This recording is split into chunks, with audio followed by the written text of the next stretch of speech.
வணக்கம் நண்பர்களே. டாடா நிறுவனம் பார்த்தீங்க அப்படின்னா 2025வது வருஷத்துக்காக வந்து நெக்ஸான் காரில் சில ஃபீச்சர்ஸ் வந்து நமக்கு வந்து ஆட் பண்ணியிருக்காங்க. சில புதிய பெயிண்ட் ஸ்கீம்ஸ் வந்து கொடுத்துருக்காங்க. புது வேரியண்ட் வந்து கொடுத்துருக்காங்க.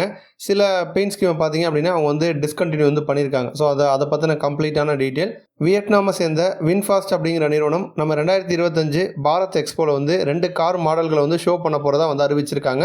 ஸோ அது என்ன கார் மாடல், அந்த கார் மாடல் வந்து எவ்வளோ ரேஞ்ச் கொடுக்கும், பேட்டரி எவ்வளோ கொடுக்குறாங்க, அதை பற்றின கம்ப்ளீட்டான டீட்டெயில். அதே மாதிரி இந்தியாவில் பார்த்தீங்க அப்படின்னா இந்த ஒரு 7 சீட்டர் எம்பிவி ரக காருக்கு நல்ல ஒரு வரவேற்பு நாளுக்கு நாள் வந்து கிடச்சிட்ருக்கு. அது எந்த கார் அப்படிங்கிறத பற்றி தான் நம்ம வந்து டீட்டெயிலாக வந்து பார்க்க போகிறோம். முதல்ல பார்த்தீங்க அப்படின்னா நெக்ஸான் பற்றி நம்ம வந்து பார்ப்போம். நெக்ஸானை பொறுத்த வரைக்கும் 2 புதிய பெயிண்ட் ஸ்கீம்ஸ் வந்து நமக்கு வந்து கொடுத்துருக்காங்க. ராயல் ப்ளூ அப்படிங்கிற ஒரு பெயிண்ட் ஸ்கீமு, கிராஸ்லேண்ட் பேஜ் அப்படிங்கிற 2 பெயிண்ட் ஸ்கீம் வந்து கொடுத்துருக்காங்க. இன்னொரு புறம் ஃப்ளேம் ரெட் மற்றும் பர்பிள், இந்த 2 கலரையும் வந்து டிஸ்கண்டினியூ வந்து பண்ணியிருக்காங்க.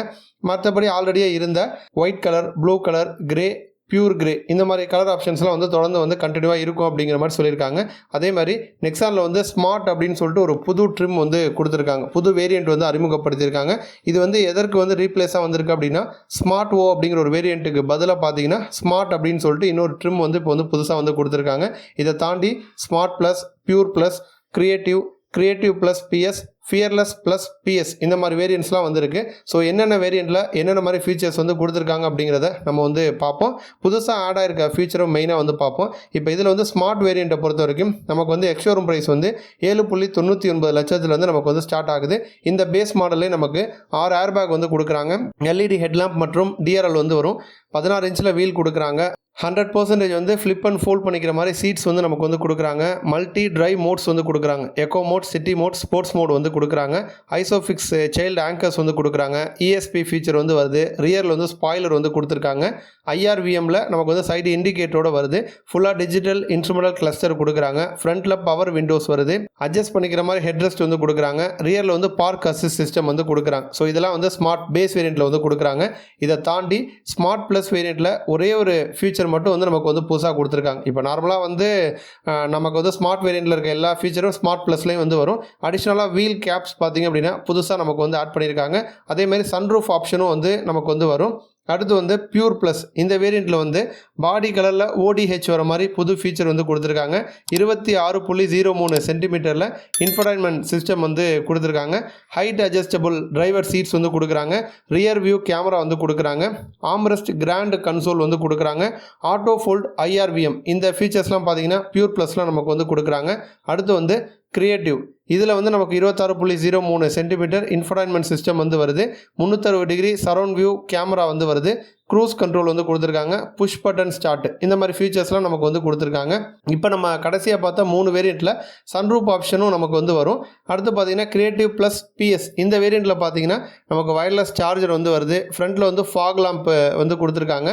அதேமாதிரி 60:40 அப்படிங்கிற மாதிரி வந்து சீட்ஸை வந்து நம்ம வந்து ஃபோல்ட் பண்ணிக்க முடியும். ரியர் டிஃபாகர் வந்து கொடுக்குறாங்க. பெனரோமிக் சன்ரூப் ஃபீச்சர் வந்து நமக்கு வந்து கொடுக்குறாங்க. அடுத்து பார்த்தீங்கன்னா ஃபியர்லெஸ் ப்ளஸ் பிஎஸ், இந்த வேரியண்ட்டில் வந்து பெனரோமிக் சன்ரூஃப். ஸோ இந்த கடைசியாக பார்த்த 2 வேரியண்ட்டில் வந்து பெனரோமிக் சன்ரூஃப் வந்து நமக்கு வந்து அடிஷ்னலாக வந்து ஆட் பண்ணியிருக்காங்க. அடுத்த அப்டேட் பார்த்தீங்க அப்படின்னா வின்ஃபாஸ்ட் நிறுவனம் வந்து VF7 மற்றும் VF9 அப்படின்னு சொல்லிட்டு 2 கார் மாடல்களை நம்ம பாரத் எக்ஸ்போவில் வந்து ஷோ பண்ண போகிறாங்க. இதில் VF7 இந்த காரை பொறுத்த வரைக்கும் ஆல்ரெடி இந்தியாவில் விற்பனையில் இருக்க ஹுண்டாய் டியூசன் அந்த காருக்கு ஏற்ற மாதிரி அந்த டைமென்ஷன்ஸில் பார்த்தீங்கன்னா இந்த கார் வந்து நமக்கு வந்து இருக்கும். ஒரு கிராஸ் ஓவர் லுக்கில் இந்த கார் வந்து இருக்குது. இந்த கார் வந்து எக்கோ மற்றும் ப்ளஸ் அப்படின்னு 2 விதமான வேரியண்ட்டில் வந்து கொடுக்குறாங்க. இப்போ இதில் வந்து பேட்டரி பேக்னு எடுத்துக்கிட்டோன்னா 75.3 கிலோவாட் பேட்டரி பேக் வந்து வருது. இந்த பேட்டரி பேக்கை பொறுத்த வரைக்கும் நமக்கு வந்து எக்கோவில் வந்து கொடுக்குறாங்க. எக்கோவில் வந்து நமக்கு வந்து சிங்கிள் மோட்டார் செட்டப் தான் கொடுக்குறாங்க. பவர் பார்த்தோன்னா 204 ஹார்ஸ் பவரையும் 310 Nm டார்க் வந்து ப்ரொடியூஸ் பண்ணும். இன்னொரு புறம் வந்து ப்ளஸ் வேரியண்ட் வந்து இருக்குது. ப்ளஸ் வேரியண்ட்டில் டுவல் மோட்டார் செட்டப் வந்து கொடுக்குறாங்க. அப்போ பவர் இன்னும் கொஞ்சம் நமக்கு அதிகமாக கிடைக்கும். 354 ஹார்ஸ் பவரையும் 500 Nm டார்க் வந்து நமக்கு வந்து ப்ரொடியூஸ் பண்ணும். ரேஞ்சுன்னு பார்த்தோன்னா எக்கோ வேரியண்ட்டை பொறுத்த வரைக்கும் 450 கிலோமீட்டர் வரைக்கும் வந்து ரேஞ்ச் கொடுக்கும்னு சொல்லியிருக்காங்க. இன்னொரு புறம் ப்ளஸ் வேரியண்ட்டை பொறுத்த வரைக்கும் பவர்ஃபுல்லானது, பட் ரேஞ்ச் வந்து 431 கிலோமீட்டர் வரைக்கும் வந்து கிடைக்கும்னு வந்து சொல்லியிருக்காங்க. இதை தாண்டி இந்த 2 வேரியண்ட்டுக்கும் வேறு என்ன சேஞ்சஸ் வருது அப்படின்னா வீலோட சைஸ் வந்து நமக்கு மாறுது. எக்கோ வேரியண்ட்டில் 19 இன்ச்சில் வீல் கொடுக்குறாங்க. ப்ளஸ் வேரியண்ட்டில் 20 இன்ச்சு ஆப்ஷனும் இருக்குது. 21 இன்ச்சு ஆப்ஷனும் நமக்கு வந்து கொடுக்குறாங்க. இன்ஃபர்டைன்மெண்ட் சிஸ்டமோட சைஸும் வந்து சேஞ்ச் ஆகுது.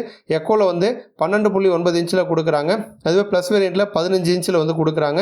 அதே மாதிரி லெவல் 2 அடாஸ் டெக்னாலஜியை பொறுத்த வரைக்கும் ரெண்டு மாடல்லையுமே வந்து வர மாதிரி வந்து கொடுக்குறாங்க. அடுத்து வந்து வின்ஃபாஸ்ட்டில் VF9 இந்த காரை பொறுத்த வரைக்கும் வந்து ஒரு பெரிய சைஸில் இருக்கக்கூடிய ஒரு எஸ்யூவி, 3 ரோ சீட்டிங் கெப்பாசிட்டி வரக்கூடிய ஒரு எஸ்யூவி காரு. இந்த கார் வந்து ஆடி Q7 காரை விட டைமென்ஷன்ஸ் வச்சு பார்க்குறப்ப பெருசாக வந்துருக்கும். இதுலேயுமே எக்கோ ப்ளஸ் அப்படின்னு 2 வேரியண்ட் வந்து வருது. ஆனால் 2 வேரியண்ட்லேயுமே நமக்கு வந்து சேம் பேட்டரி பேக் தான் கொடுக்குறாங்க. 123 கிலோவாட் பேட்டரி பேக் வந்து கொடுக்குறாங்க. ரேஞ்சு பார்த்தீங்கன்னா 531 கிலோமீட்டர் வரைக்கும் கிடைக்கும்னு சொல்கிறாங்க. டுவல் மோட்டார் செட்டப் வந்து வருது. ஆல்வீல் டிரைவ் சிஸ்டம் வந்து கொடுக்குறாங்க. கம்பைன்டு பவர் அவுட்புட் பார்த்தோம்னா 408 ஹார்ஸ் பவரையும் 620 Nm டார்க் வந்து ப்ரொடியூஸ் பண்ணும். இப்போ இதில் வந்து எக்கோ மாடல் வந்து 0லேருந்து 100 கிலோமீட்டர் வேகத்தை 6.6 செகண்ட்ஸில் ரீச் ஆகிடும்னு சொல்லியிருக்காங்க. எக்கோ மாடலோட வெயிட் பார்த்தீங்கன்னா 2911 கிலோ வந்து வரும். இது வந்து 7 சீட்டர் ஆப்ஷனில் மட்டும்தான் வந்து எக்கோ வந்து கிடைக்கும். அதுவே ப்ளஸ் மாடல் பொறுத்த வரைக்கும் நமக்கு வந்து 6.7 செகண்ட் ஆகுது ரீச் பண்ணுறதுக்கு. ஒரு 0.1 செகண்ட் வந்து அதிகமாக எடுத்துக்குது. அதுக்கு ரீசன் வந்து வெயிட் தான். ஏன்னா வந்து 2959 கிலோவில் ஆரம்பித்து 2968 கிலோ வரைக்கும் வந்து வெயிட் வந்து வரும். 6 சீட்டர் மற்றும் 7 சீட்டர் அப்படின்னு 2 கான்ஃபிகரேஷன் பார்த்தீங்கன்னா நமக்கு வந்து கொடுக்குறாங்க. இப்போ இதில் வந்து ரூஃப் ரெயில்ஸு அதேமாதிரி 21 இன்ச்சில் அலாய் வீல்ஸ் வந்து வருது. எக்கோவில் மட்டும் 20 இன்ச்சு, ப்ளஸில் வந்து 21 இன்ச்சு ரூஃப் ரெயில் வந்து வரும். அதேமாதிரி ப்ளஸ் வேரியண்ட்டில் சில அடிஷ்னல் ஃபீச்சர்ஸ் நமக்கு வந்து கிடைக்கும். Auto dimming, outside rear view mirror feature கொடுக்குறாங்க. Powered heated ventilated first and second row seats வந்து கொடுக்குறாங்க. அதேமாதிரி சீட்ஸில் வந்து முதல் 2 ரோவில் மசாஜ் ஃபங்க்ஷனும் கொடுக்குறாங்க. 8 இன்ச்சில் ரியரில் இன்ஃபோடைன்மெண்ட் ஸ்க்ரீன் வந்து வருது. 13 ஸ்பீக்கர்ஸ் வந்து கொடுக்குறாங்க. அடிஷ்னலாக பனரோமிக் சன்ரூஃப் ஃபீச்சரும் பார்த்தீங்கன்னா நமக்கு வந்து டாப் மாடலில் வந்து கொடுக்குறாங்க. ஃபைனல் அப்டேட் பார்த்தீங்க அப்படின்னா இப்போ 2024 இந்தியாவில் விற்பனையான கார்கள், அந்த டாப் 10 கார்கள் பட்டியல் எடுத்துக்கிட்டோம் அப்படின்னா அதில் வந்து 7 சீட்டர் கார் மாடல் ஒன்றும் வந்து இடம் பிடிச்சிருக்கு. எஸ்யூவி கார், செடான் டைப்பில் வர காரும் இடம் பிடிச்சிருக்கு.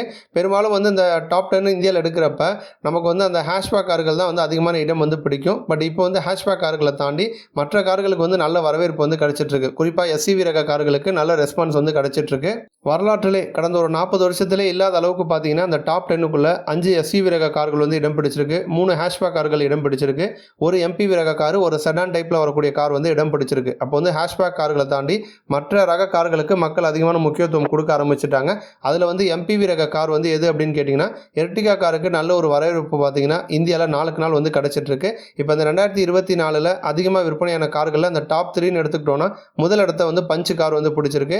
2,02,031 கார்கள் 2024 வந்து விற்பனை ஆயிருக்கு. ரெண்டாவது இடத்த மாருதி சுசுகியில் வேகனார் கார் வந்து பிடிச்சிருக்கு. 1,90,855 கார்கள் வந்து விற்பனை ஆயிருக்கு. மூணாவது இடத்த பார்த்தீங்கன்னா எர்டிகா கார் வந்து பிடிச்சிருக்கு. 1,90,991 கார்கள் வந்து விற்பனை ஆயிருக்கு. எர்டிகா காரை பொறுத்த வரைக்கும் 1.5 லிட்டர் பெட்ரோல் இன்ஜின் வந்து கொடுக்குறாங்க. 103 PS பவரையும் 137 Nm டார்க் வந்து ப்ரொடியூஸ் பண்ணும். அதேமாதிரி CNG ஆப்ஷனும் நம்ம வந்து செலக்ட் பண்ணிக்கலாம். இப்போ இதில் வந்து பெட்ரோல் மாடலை பொறுத்த வரைக்கும் 20.51 கிலோமீட்டர் வரைக்கும் மைலேஜ் வந்து கொடுக்கும். CNGயை பொறுத்த வரைக்கும் 26.11 கிலோமீட்டர் வரைக்கும் பர் கேஜிக்கு பார்த்தீங்கன்னா நமக்கு வந்து மைலேஜ் வந்து கிடைக்கும். அப்போ இந்த காரில் வந்து நமக்கு வந்து ஃபீச்சர்ஸும் வந்து இப்போ நல்லாவே வந்து இம்ப்ரூவ் பண்ணி வந்து கொடுக்குறாங்க. அப்போ வந்து நமக்கு வந்து நல்ல மைலேஜும் வந்து கொடுக்குது. ஒரு ஃபேமிலியாக போகிறதுக்கு ஏற்ற மாதிரி வந்து 7 பேர் வந்து தாராளமாக நம்ம வந்து போக முடியும். திங்ஸ் வச்சு எடுத்துகிட்டு போக முடியும். மெயின்டெனன்ஸ் காஸ்ட்டு வந்து பெருசாக வராது. அதேமாதிரி நமக்கு வந்து மாருதி அப்படிங்கிறப்ப எல்லா இடங்கள்லையும் வந்து ஷோரூம்ஸும் இருக்குது. எல்லா மெக்கானிக்கும் நமக்கு வந்து சர்வீஸ் பிரச்சனையும் வந்து வராது. எங்கே வேணாலும் நம்ம வந்து எல்லாருக்குமே தெரியும் சர்வீஸ் பண்ண. ஸோ அந்த மாதிரி எல்லா விஷயங்களும் அட்வான்டேஜாக இருக்கிறதுனால அதேமாதிரி ஃபேமிலியாக வந்து டூர் போகிறது, வெளில போகிறது அப்படின்னு மக்கள் அந்த மாதிரி போகிற காரணத்தினால பார்த்தீங்கன்னா இப்போ இந்த காருக்கு வந்து நல்ல ஒரு வரவேற்பு வந்து கிடச்சிருக்கு. இப்போ 7 சீட்டர் மாடல் கார்களோட நம்ம வந்து கம்பேர் பண்ணோன்னா முதல் இடத்துல எர்டிகா இருக்குது அப்படின்னா ரெண்டாவது இடத்துல மகேந்திரா ஸ்கார்பியோ கார் வந்து இருக்குது. அந்த கார் வந்து 2024 1,66,364 கார்கள் வந்து விற்பனை ஆயிருக்கு. அப்போ வந்து ஃபஸ்ட்டு பிளேஸுக்கும் செகண்ட் பிளேஸுக்கும் இடையே இருக்கக்கூடிய அந்த டிஃப்ரென்ஸ் பார்த்தீங்கன்னா 23,727 கார்கள் வந்து வித்தியாசப்படுது. ஸோ அந்த அளவுக்கு பார்த்தீங்கன்னா ஸ்கார்பியோ அந்த MPV ரகத்தில் தொடர்ந்து வந்து நம்பர் 1 இடத்துல இருந்துகிட்ருக்கு. நன்றி.